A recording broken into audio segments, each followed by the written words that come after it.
Welcome back to Dr. Read the Puddle.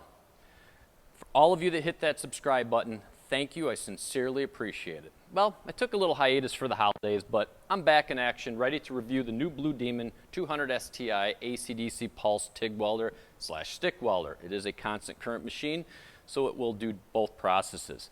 Now, today is Valentine's Day, so before we get started, I'm going to give a little shout out to all the women out in the welding industry that are giving the boys a run for their money. Welding is one of those industries where there's really no pay disparity between the male and females. A female welder can earn just as her male counterpart, if not more, because women have a natural finesse that men tend to lack sometimes, and they can lay some really awesome beads. So Instagrammers like the Carmen Electrode that are out there showcasing the true craftsmanship and the true art of female welders out there. Rock on, that's awesome, keep doing it.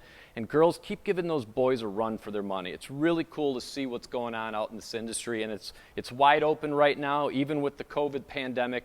There are jobs everywhere. I'm getting calls every day here at my local community college. Welders are needed everywhere, so get your butts out there, apply for those jobs, go take that weld test, and go make a ton of money. All right, today we're going to review this new Blue Demon welder. Now, I have a Miller Dynasty 200DX next to it, and the only reason I put that up there is these machines are similar in a lot of ways. They're both 200 amp output machines. They both have pulse frequency control. They both have frequency control. They have the opportunity to do AC, DC, stick, and TIG. Here's the difference. A comparable Miller machine is going to run you anywhere from $3,500 to $4,000.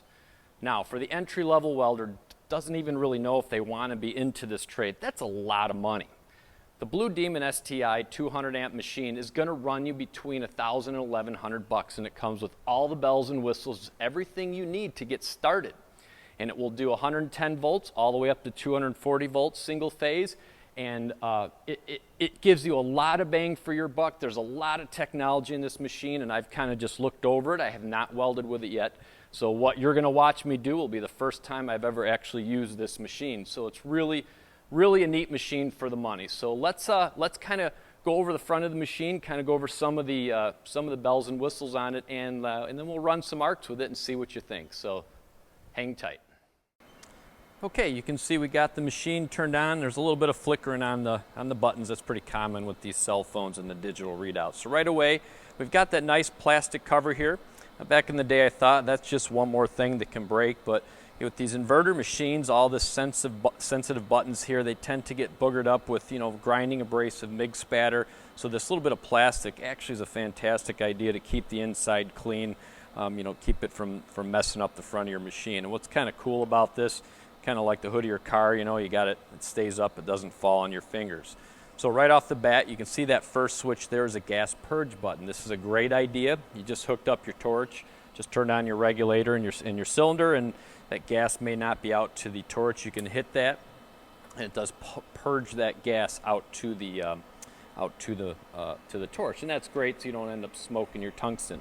All right, so we can see our AC wave signs. It looks like we have a standard square wave there. That looks like a standard sine wave, like you would find on some of your first TIG welders. That's not used as much anymore. It looks like a trapezoidal sine wave there, and it looks like a triangular sine wave on the bottom. And those, again, triangular would be kind of for thinner material if you're really doing thin gauged aluminum. We have some settings here. We have a hot start option for doing stick, and that's going to give you a nice quick burst of energy to get those bigger electrodes started. We have arc force, and if you want to think arc force is like putting a nozzle on a fire hose.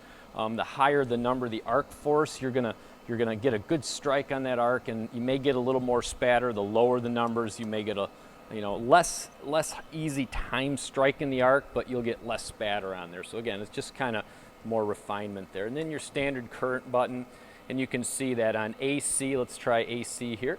Standard AC.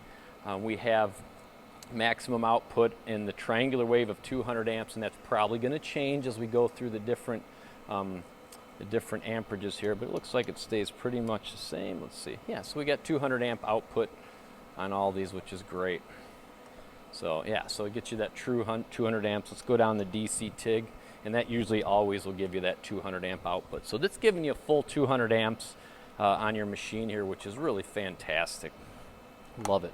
All right, we do have a memory control. If you're welding, you know, a bunch of different projects, you know, you can set those settings in there so you don't have to go through them. And let's see how many we have here. Looks like we have 9, which is cool. So you have 9 different preset memories, just like in your car. So if you're going from thin gauge stainless, you're only welding like 30 amps all the way up to thicker gauge aluminum, and that's going to be 180 amps. You can set those in there with all these presets as well. So again, AC, let's go AC pulse TIG, regular standard AC TIG. We got your DC pulse TIG and DC standard straight polarity TIG. So that goes down there.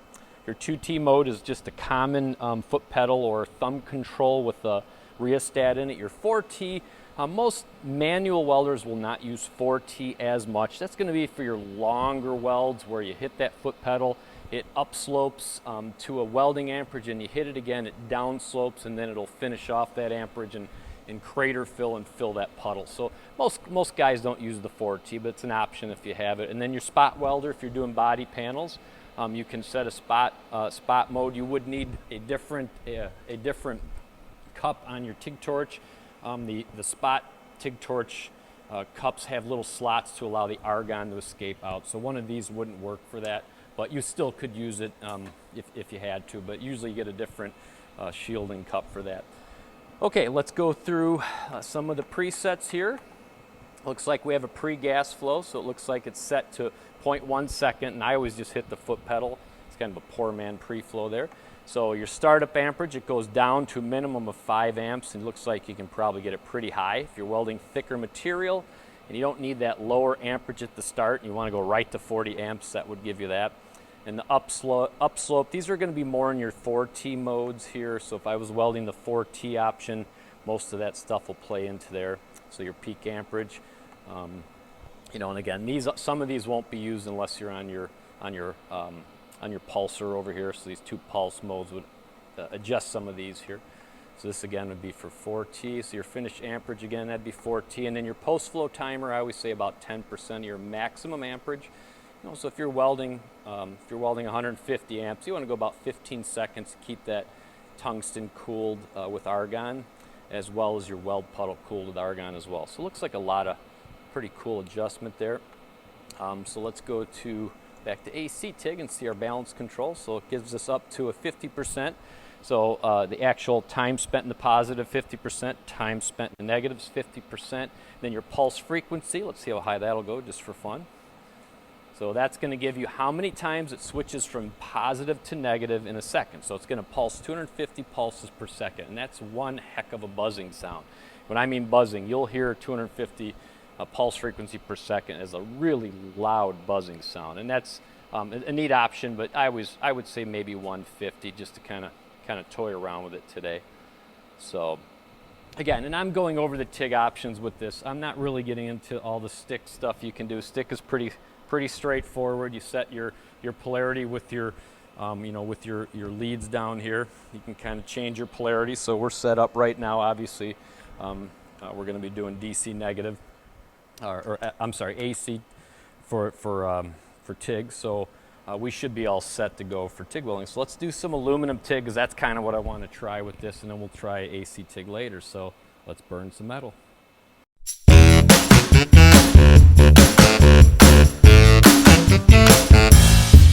Okay, our first weld with the Blue Demon 200 STI.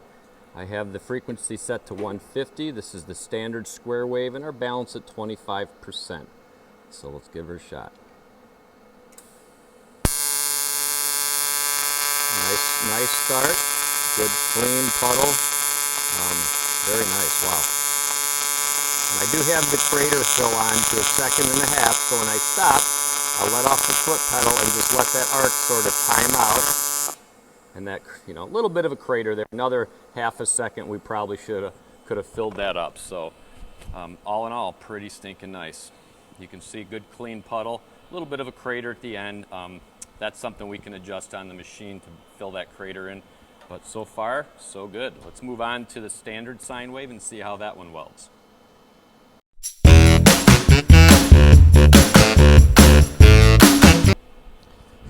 Okay, the only adjustment I made on this is I switched the machine to the standard sine wave and I left everything the same. And let's see how she burns. Totally different sound there, you can hear. A good start.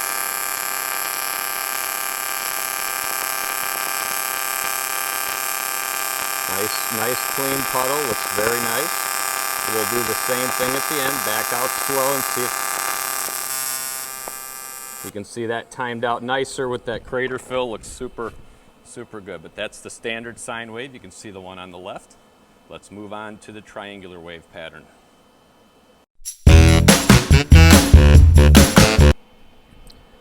Okay, all settings were left the same. I just went to the triangular wave pattern and everything else is the same. A little different sound than the standard sine wave. You can tell the difference. You can see definitely a lot smaller puddle. Wow, that's super neat. You know, that would help too in those thinner material situations, keeping that penetration down. And that's really a neat option. Different sound too. So you can see with that crater fill on, backed out slowly. Did a super nice crater fill on that one. On the left, you can see that puddle is narrower, not as wide, so that triangular wave pattern kind of gives you that control to control your heat input into the plate. All right, the trapezoidal wave pattern, let's see that one next. Okay, again, the only thing I changed was the wave pattern for the AC, so now we're at the trapezoidal wave pattern, and I'm guessing this will sound pretty close to the triangular. Let's see what it sounds like.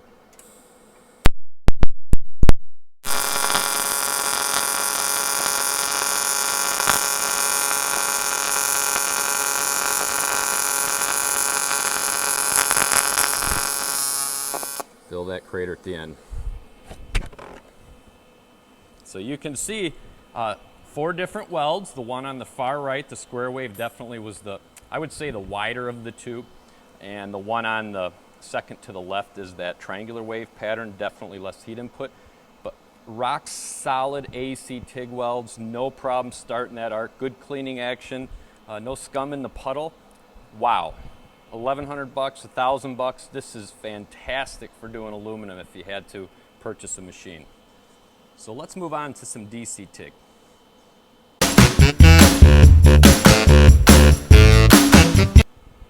Okay, DC TIG without the pulser on. Just want to see how that puddle fires up and how that arc starts. So pretty simple weld here.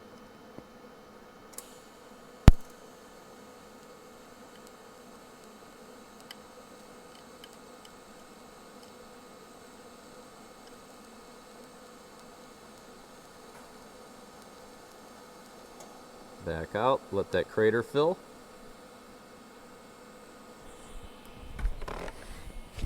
And you can see, smooth, no problems, good arc control. This is 1/8 inch material, so again, 3/32 filler wire. Wow, really nice machine.